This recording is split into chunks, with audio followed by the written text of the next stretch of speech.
Continuing north along the A6, we come to the village of Whatstandwell, about 2 miles north of Ambergate. It had 2 pubs at the turn of the century, but the Wheatsheaf is now a private residence, and the Derwent Arms is now a cafe and restaurant called the Family Tree.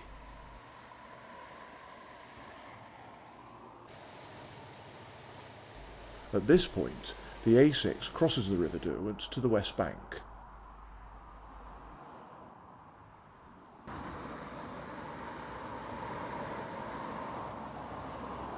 Okay, here we are in Whatstandwell then. Today is Friday the 4th of September 2020. I'm looking forward to today's walk in the Amber Valley district of Derbyshire.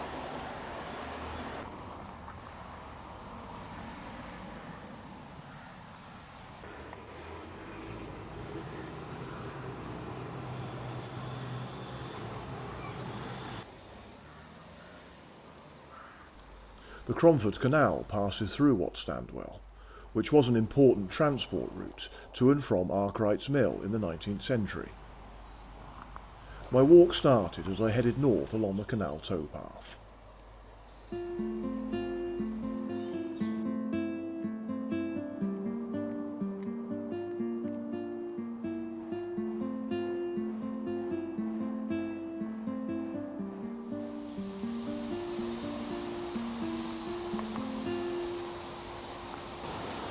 What a beautiful house. It's a holiday let. What a lovely place to rent for a week. Imagine coming here if you want some peace and quiet, and in the summer you could just sit out in the garden up beside the canal and have a nice glass of cold beer or something.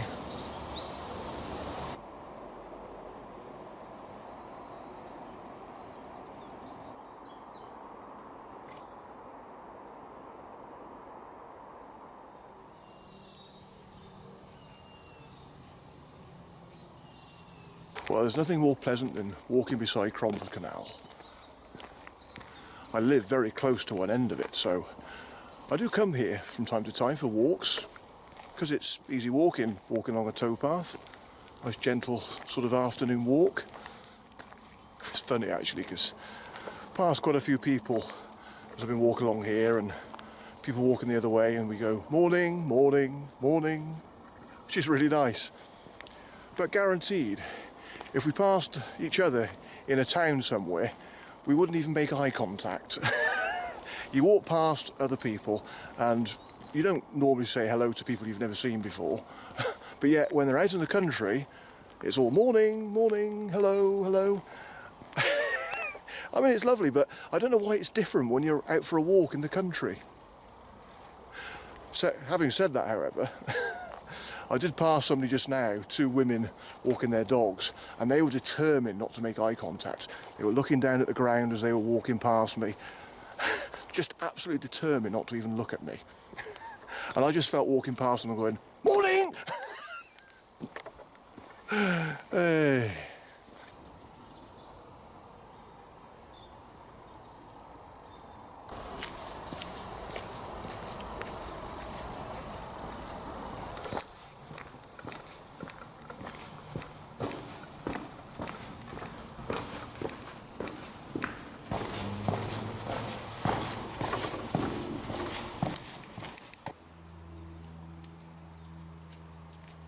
This was the only stretch of the canal I would be walking today, so after passing through the tunnel, I took the path off to the left just beyond it.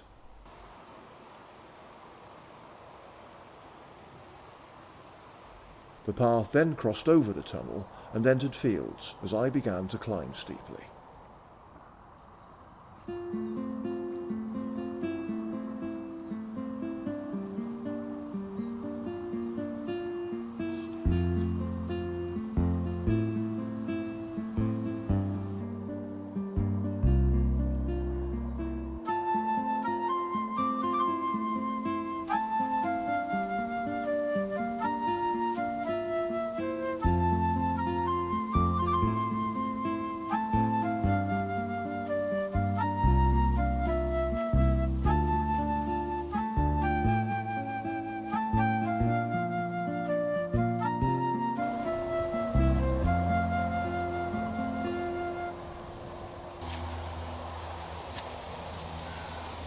Pretty beautiful really, isn't it?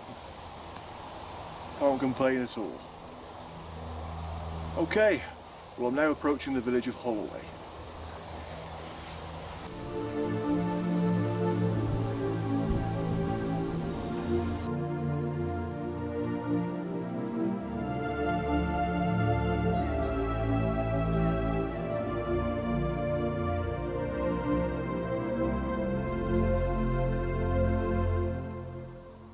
My path came out onto Bracken Lane, along which I turned left to climb steeply into Holloway. I took the next right along a cul-de-sac, at the end of which was a flight of steps to a narrow path.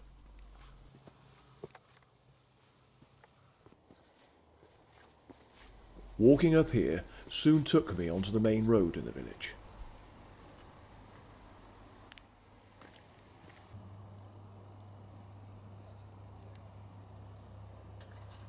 Holloway is one of a trio of attractive villages in this part of Derbyshire, the other two being Dethick and Lee. The southeastern area of the village is known as Lee Shaw, and the collection of houses scattered among the hills to the east is known as Upper Holloway. Lee Shaw is the location of Lea Hurst, famous for being built by the Florence Nightingale family. They were substantial landowners in the area and spent the summers here. During the 1880s, while staying at Lea Hurst, Florence Nightingale nursed her mother and rendered charitable work in the communities of Lee, Holloway and Whatstandwell.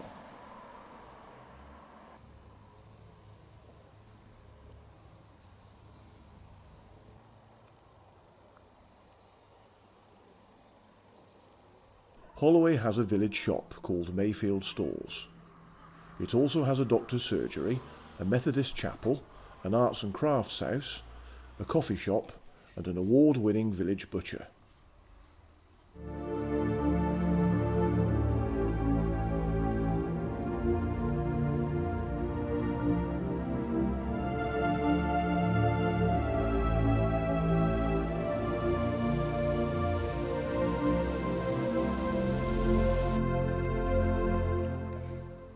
I took a footpath that climbed up steeply through the woods. At the top, I continued on the level path along the right-hand edge of fields. I could now enjoy more fine views over the Derwent Valley.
Just walked past a really nice couple.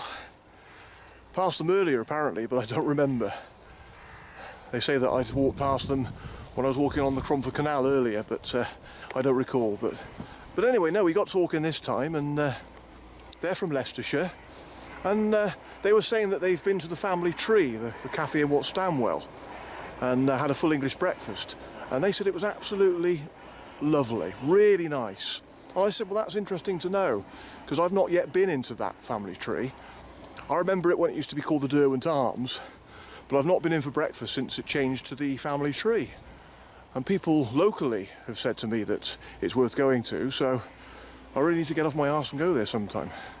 But no, they were a really nice couple.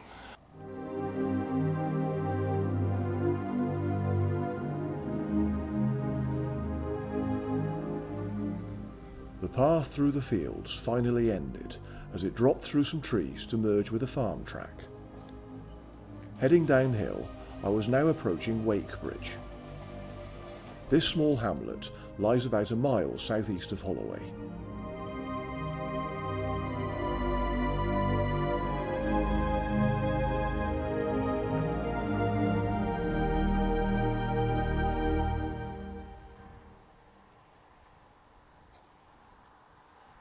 Passing through a gap stile, my path met the road again.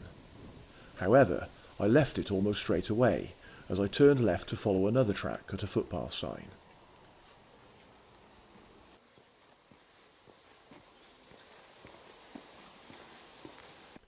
Bearing right before a house, I went through a gate along a narrow path, which soon crossed the end of a set of tram lines.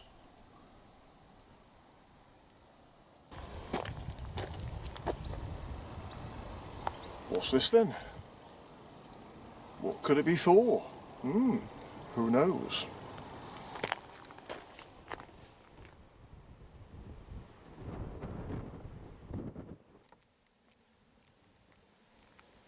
Beyond the tram lines, the path curved slowly around the top of a quarry. I was now approaching one of the highlights of today's walk. Okay, well, I've now found the perfect spot to have my lunch, as I finally made it to Crich Stand.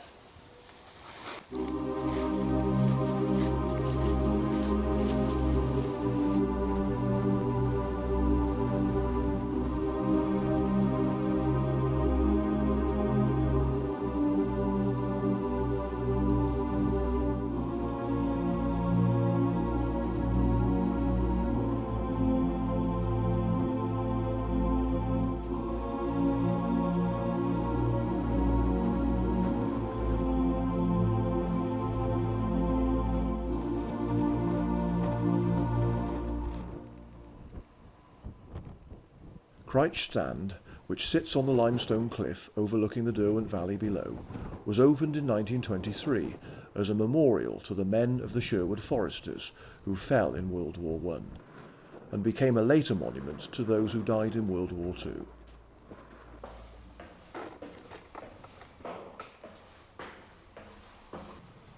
I climbed the spiral staircase of 58 steps leading to the viewing gallery.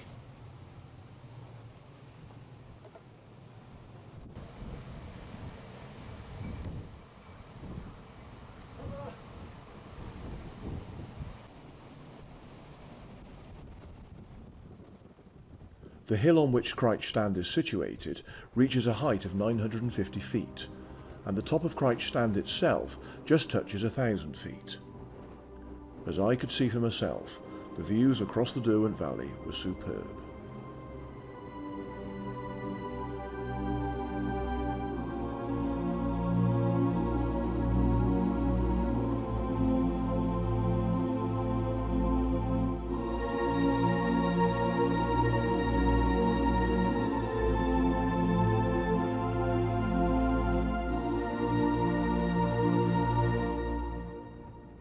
Each year, on the first Sunday in July, a pilgrimage and service is held at the memorial site. Members of the Mercian Regiment, both old and new, gather here on the day to pay their respects and meet up with comrades. On the Saturday evening preceding the pilgrimage, an association dinner is held. There is also a tea room at the main entrance to the site. Well, that was really lovely. Windy, but boy, it was lovely.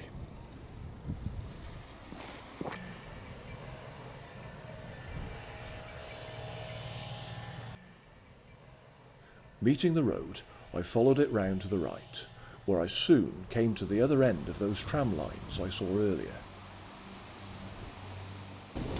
Ah, so that's what those tram lines I saw earlier were for. Fancy that. Although closed today, Crich Tramway Village, home of the National Tramway Museum, is where visitors can step back in time and ride on vintage trams through the period street and out into the open countryside with breathtaking views of the Derwent Valley.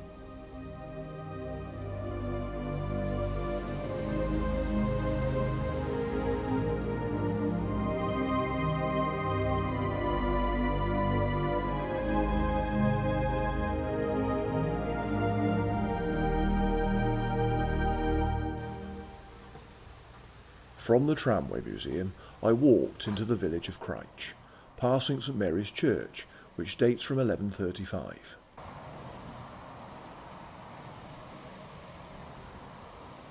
During the 1990s, Crich was used as a filming location for the TV series Peak Practice. It was the village of Cardale in the series.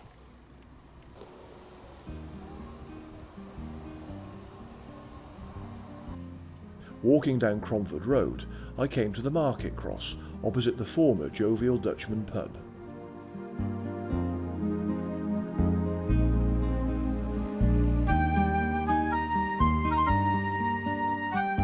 Heading down Bounds Hill, I walked into the centre of Crich.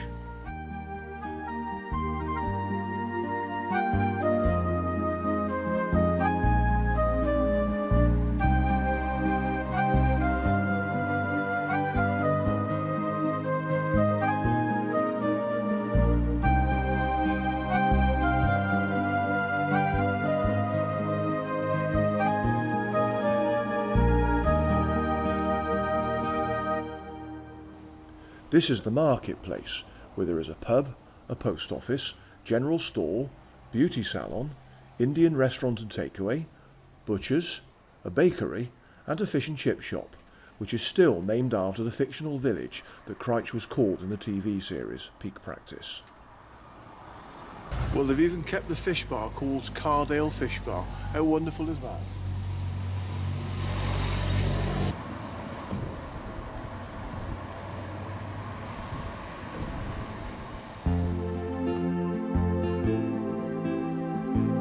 I walked up Coast Hill, soon turning left along a path leaving Crich and back into open country. As my path followed the edge of a field, I had a clear view of Alderwasley Hall in the distance on the far side of the Derwent Valley.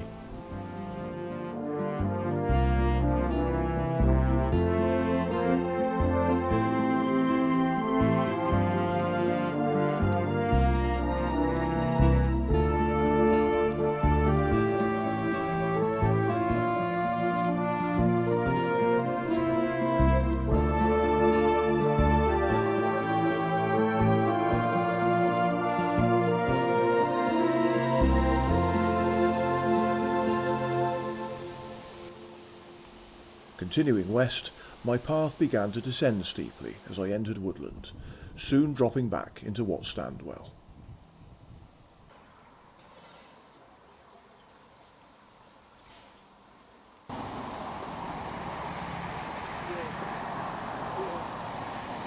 Well, I'm back in Whatstandwell, and that was an absolutely gorgeous walk in an equally gorgeous part of Amber Valley.